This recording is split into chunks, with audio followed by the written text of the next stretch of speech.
Hi, in this video, I will share the IGNOU MBA Banking and Finance new section of the subject Management Functions and Organizational Processes Solved assignment questions. The first question is, what is the meaning and definition of management and describe its characteristics?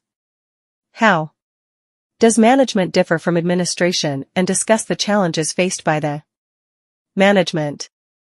Management is the process of planning, organizing, leading, and controlling resources, such as people, finances, and materials, to achieve organizational goals effectively and efficiently.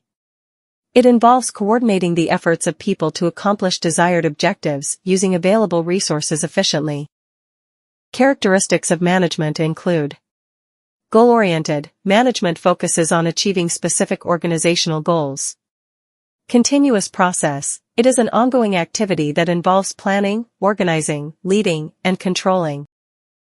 Involves all levels, management occurs at all levels of an organization, from top-level executives to frontline supervisors. Uses resources, management utilizes various resources, such as human, financial, and material resources, to achieve goals. Universality, management principles are applicable in all types of organizations, irrespective of size or nature. Management is different from administration in several ways. Focus, management focuses on achieving organizational goals through planning, organizing, leading, and controlling activities. Administration focuses on setting policies, goals, and objectives for the organization. Scope, management deals with the implementation of policies and strategies set by the administration. Administration deals with the overall direction and guidance of the organization. Next is level, management is more concerned with operational and tactical activities, while administration is more concerned with strategic decisions. Challenges faced by management include: globalization, managing operations across different countries and cultures poses challenges related to communication, coordination, and cultural differences. Technology, keeping up with rapidly evolving technologies and leveraging them effectively for competitive advantage is a constant challenge. Change management, managing organizational change, whether due to internal factors or external forces, requires careful planning and execution. Diversity, managing a diverse workforce with different backgrounds, perspectives, and expectations requires sensitivity and inclusivity. Competition, managing in a competitive environment requires continuous innovation, cost control, and customer focus to stay ahead. These challenges highlight the dynamic and complex nature of management and the need for managers to be adaptable, innovative, and strategic in their approach. Briefly describe the nature of the planning process and its necessity for an organization. Explain different types of planning and their requirement. The planning process is a fundamental function of management that involves setting goals, determining actions to achieve those goals, and allocating resources to accomplish them. It is a systematic process that helps organizations anticipate and prepare for the future, make informed decisions, and achieve their objectives effectively and efficiently.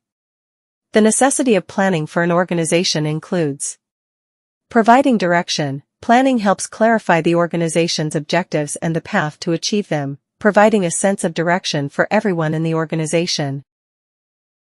Setting priorities, it helps in identifying key priorities and allocating resources accordingly, ensuring that efforts are focused on important tasks.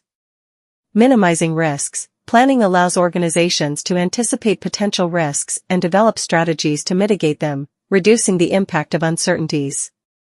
Enhancing efficiency, by identifying the most effective and efficient way to achieve goals, planning helps in optimizing resource utilization.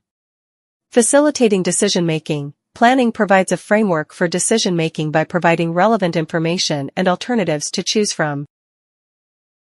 Different types of planning include: strategic planning, it involves setting long-term goals and determining the best course of action to achieve them. It is essential for providing a clear direction for the organization and aligning its resources and efforts toward its vision. Tactical planning focuses on the implementation of strategic plans. It involves developing specific actions, timelines, and responsibilities to achieve short to medium-term objectives. Operational planning Operational planning is concerned with the day-to-day operations of the organization.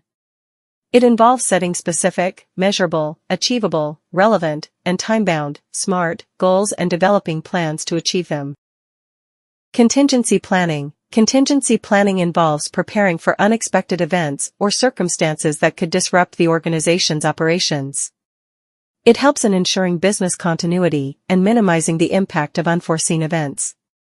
Financial planning. Financial planning involves forecasting the organization's financial needs and resources, developing budgets, and allocating resources to achieve financial objectives. It is essential for ensuring the organization's financial stability and growth. Each type of planning is essential for an organization as it helps in aligning its resources, activities, and efforts toward achieving its goals, adapting to changing circumstances, and ensuring its long-term success. Describe and discuss modern theories of leadership. What is the difference between a successful and an effective leader? Explain with examples. Modern theories of leadership focus on understanding the complex nature of leadership and how it influences organizational effectiveness. Some of the prominent modern theories of leadership include transformational leadership. Transformational leaders inspire and motivate their followers to achieve extraordinary outcomes. They create a vision for the future, communicate it effectively, and empower their followers to achieve it. Transformational leaders are often charismatic and can influence others through their enthusiasm and passion. Servant leadership. Servant leaders prioritize the needs of their followers over their own self-interest. They focus on serving others and helping them develop and grow. Servant leaders are empathetic, compassionate, and committed to the well-being of their followers. Authentic leadership. Authentic leaders are true to themselves and their values. They are transparent, honest, and genuine in their interactions with others. Authentic leaders build trust with their followers and are seen as credible and reliable. Adaptive leadership. Adaptive leaders can navigate complex and challenging situations. They can think creatively, adapt to change, and lead their organizations through uncertainty. Adaptive leaders are resilient and able to thrive in dynamic environments. Successful leadership is often measured by the outcomes achieved by a leader, such as achieving organizational goals, financial success, or market dominance. For example, Steve Jobs is often cited as a successful leader for his role in transforming Apple into one of the most valuable and innovative companies in the world. Effective leadership, on the other hand, is measured by the impact a leader has on their followers and the organization as a whole. Effective leaders can inspire and motivate their followers, build strong relationships, and create a positive work environment. For example, Mahatma Gandhi is considered an effective leader for his role in leading India to independence through nonviolent resistance and inspiring millions of people around the world. In conclusion, modern theories of leadership emphasize the importance of understanding the complex nature of leadership and how it influences organizational effectiveness. Successful leaders achieve tangible outcomes, while effective leaders have a positive impact on their followers and organizations. Describe different types of managerial decisions and the steps and the techniques used for decision-making. Discuss individual versus group decision-making. Managerial decisions can be categorized into different types based on the nature of the decision and the level of certainty involved. Some of the common types of managerial decisions include strategic decisions. Strategic decisions are long-term decisions that affect the overall direction and goals of the organization. These decisions are typically made by top-level management and involve high levels of uncertainty. Tactical decisions. Tactical decisions are medium-term decisions that focus on implementing the strategies set by top management. These decisions are made by middle-level managers and involve moderate levels of uncertainty. Operational decisions. Operational decisions are short-term decisions that focus on day-to-day operations. These decisions are made by frontline managers and involve low levels of uncertainty. Steps in the decision-making process. Identify the problem or opportunity. The first step in the decision-making process is to identify the issue that needs to be addressed or the opportunity that needs to be pursued. Gather information. Once the problem or opportunity is identified, relevant information needs to be collected to understand the situation fully. Identify alternatives. Based on the information gathered, different alternatives or courses of action need to be identified. Evaluate alternatives. The next step is to evaluate the potential outcomes of each alternative and the likelihood of success. Make a decision. Once the alternatives are evaluated, a decision needs to be made regarding which alternative to pursue. Implement the decision. After a decision is made, it needs to be implemented effectively. Evaluate the decision. The final step is to evaluate the decision's effectiveness and make adjustments if necessary. Techniques used for decision-making. Rational decision-making model. This model suggests that decisions should be made based on a logical and systematic process of identifying and evaluating alternatives. Intuitive decision-making. This approach relies on gut feelings or instincts to make decisions. It is often used when there is time pressure or limited information available. Decision trees. Decision trees are visual tools that help in evaluating the potential outcomes of different decisions. Cost-benefit analysis. This technique involves comparing the costs of different alternatives with the benefits they provide to determine the best course of action. Individual versus group decision-making. Individual decision-making involves a single individual making a decision, while group decision-making involves a group of individuals working together to make a decision. Individual decision-making can be faster and more efficient, especially when the decision-maker has expertise in the area.